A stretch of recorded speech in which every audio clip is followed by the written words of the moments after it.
अस्सलामु अलैकुम वरहमतुल्लाहि वबरकातुहू। हिकमत का ख़ज़ाना भी और हिकायत भी मौलाना रूम की हिकायत है। हज़रत सुलेमान अलैहिस्सलाम के ज़माने का ज़िक्र है कि एक गांव में 3 दोस्त इकट्ठे रहते थे। उनमें एक अंधा, दूसरा बहरा और तीसरा नंगा था। अंधे की यह खूबी थी कि वह दुनिया की छोटी से छोटी शय को भी देख लेता था, मगर बदनसीब इस कदर था कि वो बादशाह वक्त और अल्लाह के नबी हज़रत सुलेमान अलैहिस्सलाम की ज़ियारत से महरूम रहा। बहरा भी मध्यम मध्यम सी आवाज़ सुन सकता था, लेकिन था बहरा ही। जबकि तीसरा मादेजाद नंगा रहता था, लेकिन उसकी कमीज़ का दामन बहुत ही लंबा था। एक दिन अचानक अंधा कहने लगा, दोस्तों मैं देख रहा हूँ कि एक अनजान कौम ने इधर का रुख किया हुआ है और दौड़ी चली आती है, और मुझे ये भी दिखाई दे रहा है कि उसके लश्कर में कितने आदमी हैं। बहरा पुकार उठा कि दोस्त तुम सच कह रहे हो, क्योंकि मुझे उनके चलने और घोड़ों के हिनहिनाने की आवाज़ें सुनाई दे रही हैं। उनके नंगे साथी ने कहा कि मुझे डर लग रहा है, कहीं वो मेरा दराज दामन काट ना लें। थोड़ी देर के बाद अंधा बोला, गज़ब खुदा का, वो तो हमारे सर पर आन पहुँचे हैं। इससे पहले कि वो हमें कोई नुकसान पहुँचाएं, क्यों ना हम यहाँ से भाग जाएं। बहरे ने उनकी हाँ में हाँ मिलाते हुए कहा, मैं भी इनके शोर गुल को ऐसे महसूस कर रहा हूँ जैसे वो मेरे करीब हैं। नंगा, जो पहले ही बहुत घबराया हुआ था, खौफज़दा होकर कहने लगा, यारो सोचते क्या हो, चलो कहीं जाकर छुप जाएं, वरना वो मेरे कपड़े कतर लेंगे। इतना कहकर वो तीनों दोस्त अपना गांव छोड़कर शहर की जानिब रवाना हुए। रास्ते में उन्हें एक मोटा ताज़ा मुर्ग दिखाई दिया, मगर उसमें गोश्त नाम की कोई चीज़ न थी। अंधे ने मुर्गा देखकर कहा, और बहरे ने उसके कुकड़ों को सुनकर नंगे को आवाज़ दी कि भागो, इसको काबू कर लो। नंगे ने उसी वक्त झपट कर मुर्गा पकड़ लिया, और वो ये सब देखकर हैरान रह गए कि वो तो मरा हुआ मुर्ग था। उसके जिस्म पर गोश्तखोर परिंदों ने चोंचे मार मार कर गहरे घाव पैदा कर दिए थे। उसके जिस्म का एक एक जोड़ जुदा हो चुका था। उन्होंने कहीं से एक बड़ा देगचा मांगा, लेकिन उस देगचे का पैंदा ना था और ना ही मुंह।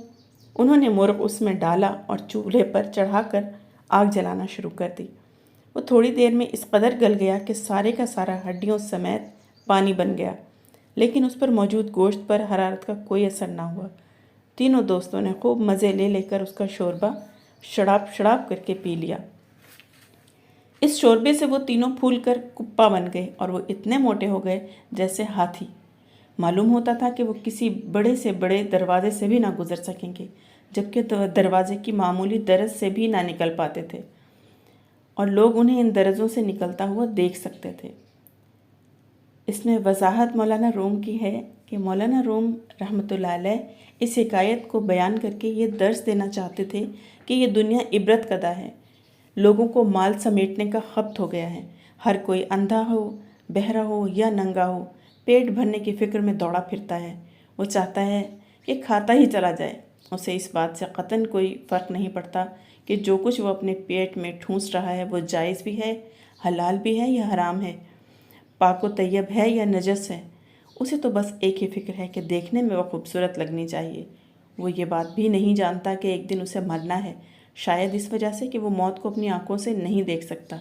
उसे तो ये भी इल्म नहीं कि रोज़े अव्वल से काफ़िलों के काफ़िले एक बारीक सी दरज से गुज़रते चले जा रहे हैं, जबकि दरवाज़ा जिसमें वो दरज है आज तक किसी ने नहीं देखा। इस हिकायत में बयान किए जाने वाला अंधा हिरस व हविस है, जो दूसरों के अयूब तो देख लेता है और उनकी तशहीर करता रहता है, मगर उसे अपनी खामियां दिखाई ही नहीं देती। इसी तरह नंगा अफलास की दलील है, और उसे हर वक्त फ़िक्र लगी रहती है कि चोर उसका सब कुछ उड़ा लेंगे, जबकि उसके पास कुछ भी है ही नहीं। और बहरा वो उम्मीद है जो दूसरों के मरने की खबर तो सुन लेता है, मगर उसे अपनी मौत याद नहीं। उसे ना ही कब्र की पुकार सुनाई देती है।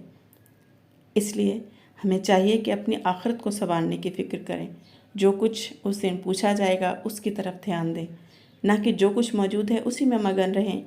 इंसान मौजूदा दौर के तमाम उलूम सीखने में तो ज़िंदगी गुजार देता है, लेकिन ऐसा इल्म हासिल नहीं करता जो उसके आखिरत में काम आए। उम्मीद है वीडियो आपको सोचने पर मजबूर ज़रूर करेगी। वीडियो पसंद आए तो लाइक और शेयर ज़रूर कीजिएगा, और चैनल को सब्सक्राइब कर लीजिएगा। फिर मिलते हैं इंशाअल्लाह।